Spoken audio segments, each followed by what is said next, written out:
Muitos devem estar começando a ver minhas postagens e pensando, André entrou agora nessa história de Bitcoin, de criptomoeda, né? Esse negócio aí para trouxa, para pegar dinheiro de trouxa e depois cair fora.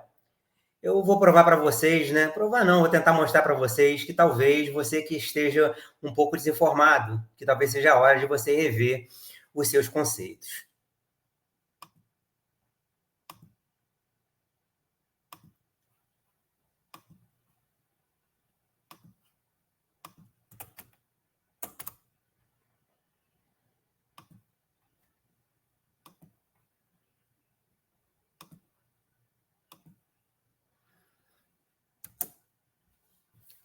Vou mostrar para vocês algumas notas que saíram recentemente na mídia, a maioria essa semana, tá? Com exceção dessa que saiu em outubro do ano passado, né? Mostrando aí que Bitcoin é uma reserva de valor melhor do que o ouro, que estaria fora da moda. Por muito tempo, né, diria milênios, o ouro foi considerado a melhor reserva de valor. E o que é reserva de valor? Né? É algo que você pode guardar, como se fosse dinheiro do colchão da vovó, e levar por gerações e gerações, né? Pelo menos no horizonte de 10 anos, ele tenha mais valor no futuro. E hoje em dia a gente pode considerar que o Bitcoin seria isso, né? Então é um relatório dessa empresa aí, Maxiport, que comparou o ouro como uma reserva de valor. Então o que ele mostra aqui é, né, que Maxiport, que o Bitcoin ele poderia ser ainda melhor do que o ouro como reserva de valor. Então, segundo eles, né, a conexão entre o ouro e o Bitcoin é óbvia. E justamente nessa demanda por Bitcoin, que eu vou mostrar aqui nesse vídeo, como reserva de valor digital, é o grande motivo para a criptomoeda crescer como popularidade, embora o Bitcoin não seja usada só como moeda, como reserva de valor. Né? Então, ele mostra aqui, né, que o valor do Bitcoin ele aumentou 550 mil vezes em 13 anos. Também vou fazer alguns comentários aqui. Então, essa é a primeira notícia que eu quero trazer para vocês. Né? A importância do Bitcoin como reserva de valor. Né, como ativo para você guardar, né, ao invés de você investir em ouro ou investir em ações, você reservar uma parte da sua carteira para você investir em Bitcoin ou outras criptomoedas. Aí você pode pensar, né? Mas ninguém compra esse troço, só quem compra isso aí são os nerds, ou então gente que quer comprar e acha que vai ficar rico rápido, ou então os faraós do Bitcoin, né? Essa galera que a gente vê no Fantástico e que depois some com o dinheiro de todo mundo, né? Some porque o pessoal bota no dinheiro na mão de quem não deve colocar. E dinheiro a gente não bota na mão de ninguém. Isso é o que eu ensino, né, dentro dos cursos que eu ministro. Né? Dinheiro você só mexe no seu CPF. E hoje em dia, as grandes empresas estão se movimentando no sentido de usar o Bitcoin como seu investimento, né? Como seu caixa. Então, sobrou dinheiro no caixa, colocar o Bitcoin como reserva de valor. Vou mostrar alguns exemplos aqui, tá? A MicroStrategy é um exemplo disso, ó. Ela é dona de 1% de todo o Bitcoin do mundo. Repare que essa notícia aqui é de março desse ano. Então, de todo o Bitcoin do mundo, só a MicroStrategy é responsável por 1%, só para você ter uma ideia, tá? Os Estados Unidos todo é responsável por 4%. Então, essa MicroStrategy sozinha por 1%. E aqui em março eles fizeram uma compra multimilionária, né? Que chegou a esse 1% da compra, né? Então, é uma empresa de software, faz softwares empresariais, né? Então, não é uma empresa só de especulação, ela produz, né? Esses softwares. E em março aí ela comprou 600 milhões de dólares. E aí chegou nesse valor aí, foi uma compra autorizada pela Comissão de Valores Imobiliários dos Estados Unidos, né? Tipo o nosso Ibovespa, que autorizou essa compra aí, né? De Bitcoin. E outras empresas seguiram no mesmo trilho, né? No mesmo trilho. Então, essa empresa japonesa aí, ó, uma empresa de investimento, a MetaPlanet, também anunciou que usaria o Bitcoin com o que eles chamam de hedge de tesouraria. Isso é, uma parte do caixa, né, que a empresa ganha um lucro, né, e usa aquilo ali como um ativo, então uma parte seria o Bitcoin. Né? Então, ela fez essa compra aqui, olha, de 6,5 milhões. Então, você vê aqui que no slide anterior eu mostrei aqui a MicroStrategy, que era 625. Eles fizeram aí 1% da compra, mas fizeram, uma empresa japonesa, então não é só empresa americana. Então, aqui está o anúncio deles, ó, dessa compra dessa empresa japonesa. E várias outras também continuaram nesse mesmo sentido. Ó. Aqui é uma empresa que trabalha no ramo de pioneira no desenvolvimento de tecnologias de marketing e também de serviços na área de saúde, tá? Para combater doenças crônicas. Então, uma empresa de tecnologia avançada, tá? A Semler Scientific, é uma notícia praticamente, eu acho que de semana passada, ó. dentro de uma área muito tecnológica dos Estados Unidos, que é a área de Santa Clara, na Califórnia, tá? Então, ela anunciou, né, pelos diretores, que vai adotar o Bitcoin como uma reserva primária de ativos da empresa, tá? Primária, então a principal, tá? Estratégia de reserva da empresa, de caixa da empresa. Então, aqui eles anunciaram 40 milhões intermediária entre a japonesa e a outra empresa que eu mostrei, tá? Incluindo as taxas aí que eles vão investigar, que eles vão investir, tá? Aqui novamente falo da importância do Bitcoin, né? Então faz ela preferência ao ouro em relação a ser usada como reserva de valor, né? Embora hoje, né, a reserva do ouro ainda seja 10 vezes maior do que o Bitcoin. É isso que eu disse. Talvez você que esteja precisando se atualizar e quebrar o seu preconceito em relação ao Bitcoin e outras moedas. São só pequenas empresas que estão entrando? Não, são grandes países que estão entrando. Obviamente que os Estados Unidos foi um dos primeiros, né? E há pouco tempo começaram a se abrir os ETFs, que a gente chama de spot, né? Que é moeda viva, né? Não é contrato de futuro. É moeda comercializada viva, ao vivo, nas bolsas, né? Então, primeiramente foi os Estados Unidos em janeiro, né? E logo depois vários outros países estão entrando nesse comércio, né? No sentido de que o ETF é uma cesta de ativos. O cara compra e pode comprar e vender a qualquer hora, né? Então, inicialmente foi só o Bitcoin e recentemente agora os Estados Unidos está caminhando para fazer ETF da segunda moeda, que é o Ethereum. Então, novamente, uma notícia muito fresca, né? Dessa semana, 4 de junho. Então, ele fala, né? Os Estados Unidos detém já, os ETFs americanos, 850 mil bitcoins. Isso aí corresponde a 19 milhões, tá? Da circulação atual de bitcoins. Isso aqui não é dinheiro não, tá, gente? É a moeda. Isso aqui corresponde a 4,32% do que circula de Bitcoin hoje já está sob o poder dos Estados Unidos. Isso até é um dado preocupante para os outros países, né? Só os Estados Unidos detêm 4,32% dos Bitcoins de todo mundo. E outros países já estão entrando na mesma onda. Então, essa reportagem fala de Austrália e de Tailândia. E fala aqui que a Tailândia, 17% da população já investe em cripto. Olha como que talvez você esteja atrasado e a população brasileira esteja atrasada, tá? Na Tailândia, ela já é o 5º país em proporção, tá? Em adoção de bitcoins. E olha outros países aqui, Emirados Árabes, Singapura, Turquia, Argentina, toda essa galera aqui já está na frente da Tailândia em relação à porcentagem que investe em criptomoedas. O pessoal fala, porque a Argentina está quebrada, a moeda dela é desvalorizada, a Turquia também não está muito bem, Mas Singapura é um dos países com a economia mais desenvolvida do mundo, está aqui, Emirados Árabes também, está aqui, Então, ele fala que na Tailândia são 12 milhões de investidores, e aqui, outro país desenvolvido, a Austrália, também começou a negociar uma porcentagem um pouco menor, né? Não é 17%, mas é 9% da população. E ele fala aqui que a média mundial é 7%. Eu não tenho números do Brasil, né? Mas com certeza é um número muito pequeno, né? Porque o Brasil, o que bomba aqui é jogo do tigrinho, né? Mas número de pessoas que apostam em criptomoeda é um número muito inferior. Então, a média mundial é 7%, tá? Na Austrália são 2,5 milhões de pessoas. Então, outros movimentos recentes, essa semana está sendo muito crítica para o Bitcoin. Essa é a pressa que eu estou querendo oferecer esse curso, gente. É por essa razão.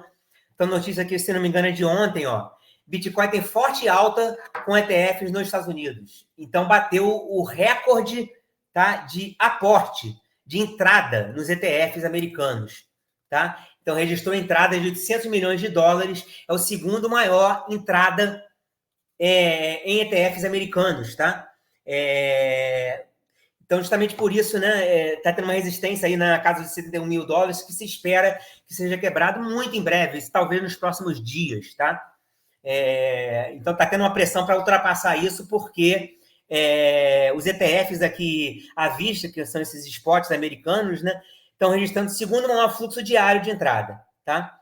Segundo a plataforma aqui de entrada, tá? Então, já está aproximando aqui a entrada líquida, né? Desde o início que os ETFs foram criados, foi só criado em janeiro, gente. Então, você vê como é que a coisa é muito rápida, né? Nós estamos agora em junho, já chega a 15 bilhões de dólares, tá? E aqui fala novamente da Tailândia, né? Se juntando aí outros países como Inglaterra, Hong Kong, né? Que já tem aí ETFs à vista. Então, isso fez, gente, olha só que curioso, né? Esse é um dado também, se não me engano, dessa semana, né? Que mostra aqui, ó, que a entrada diária de Bitcoin nesse dia foram apenas de 450 moedas, né? E a compra de Bitcoin nesse dia foi de 12.500. Então, repare como a oferta diária de Bitcoin, nessa semana pelo menos, está muito inferior à demanda de Bitcoin. Então, isso significa dentro do mercado, né, gente, quando a oferta é muito menor do que a demanda, aumento de preço. Isso significa que a tendência é o Bitcoin realmente aumentar o preço dele num horizonte de tempo muito curto. E tem outros fatores na economia que também levam a essa demanda muito superior à oferta. Né? Um movimento que está acontecendo no mundo inteiro, né? Eu vou mostrar daqui a pouco. Então, olha aí uma reportagem também, né? Essa aqui de abril, mostrando que a oferta de Bitcoin se esgotará nas casas, nas corretoras, e esse movimento também foi devido à criação dos ETFs muito recentes, né? Só a partir de janeiro foi nos Estados Unidos, e eles querem comprar Bitcoin, né? Porque o que a corretora oferece? Uma cesta de criptomoedas, principalmente Bitcoin, mas você compra um papel do ETF, ela tem que ter o Bitcoin no cofre dela. Então ela tem que comprar o Bitcoin de alguém. Mas vai comprar de quem? Alguém tem que oferecer o Bitcoin para ela. Mas se não tem Bitcoin para vender, como é que ela vai fazer para poder ter esse Bitcoin para poder vender para os clientes dela? Então vai faltar. Então ele fala que vai esgotar em 9 meses, essa reportagem de abril. E ainda teve o halving do Bitcoin, que é a queda de oferta, né? A cada 10 minutos, mas na diária, a metade, né? Isso aí aconteceu justamente próximo dessa data aí. Ó. Então, o fornecimento nas exchanges secará em 9 meses após o próximo halving do Bitcoin. Foi alguns dias depois disso aí, né? E a contínua acumulação pelos ETFs de Bitcoin, né? Então, essa é mais uma informação, né? E mais uma ainda, né? Em relação à oferta e demanda, ó. Dados aí de ontem e de hoje. As principais economias do mundo estão começando a cortar os juros. E o que significa cortar os juros, gente? Isso aqui eu ensino muito nos meus cursos, tá? Cortar os juros significa dinheiro na praça. Significa que as pessoas vão poder ir nos bancos pedir dinheiro porque a taxa está menor.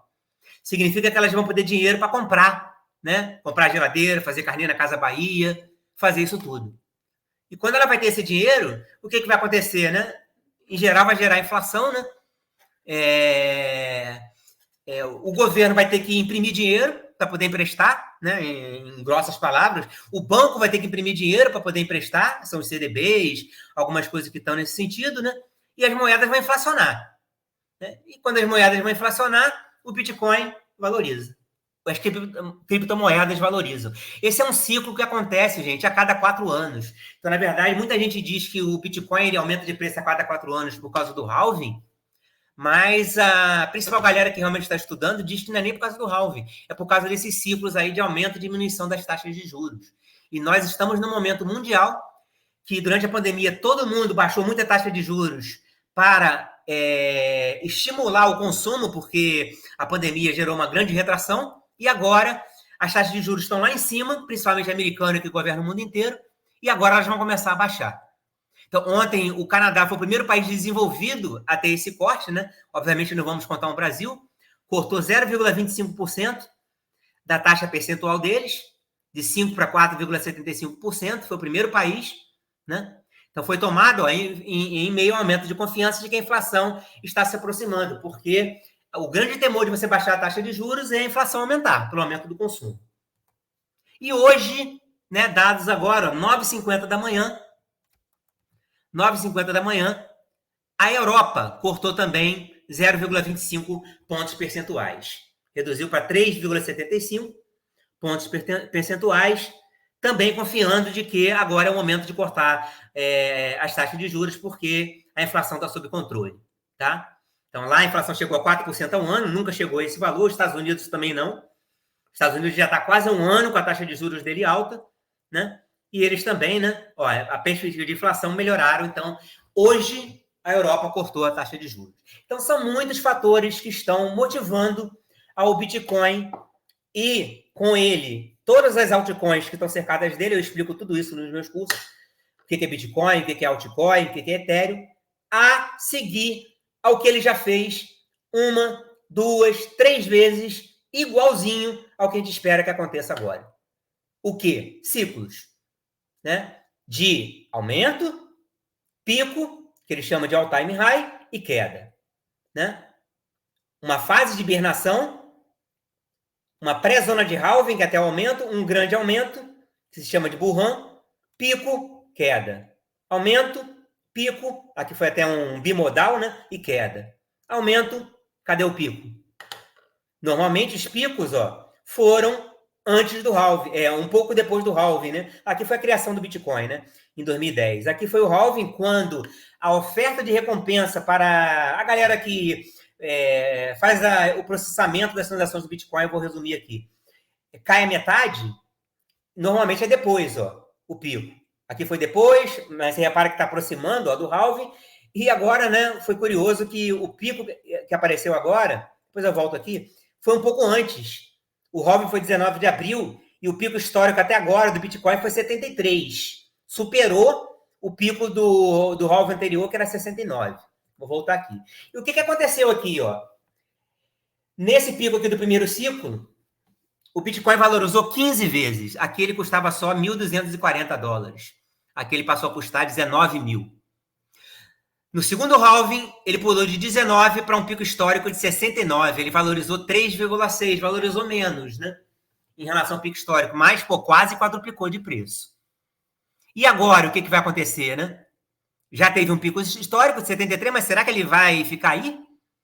Com todos esses fatores favoráveis, gente, agora, com a economia provavelmente injetando dinheiro, todos os países desenvolvidos diminuindo a taxa de juros, provavelmente aumentando o consumo, será que ele vai ficar em 3,6? Será que ele não vai pelo menos aumentar uns 2,2? É por isso que eu estou com tanta pressa de oferecer esse curso para os meus amigos, né, que me seguem na comunidade. Em breve eu vou divulgar outros vídeos. O curso deve começar logo, na próxima quinta-feira, porque a qualquer momento isso aqui vai acontecer. Ó. A qualquer momento esse disparo vai acontecer. E quanto mais vocês demorarem, eu já estou com a minha alocação, quanto mais vocês demorarem, mais difícil vai ser pegar esse grande aumento aqui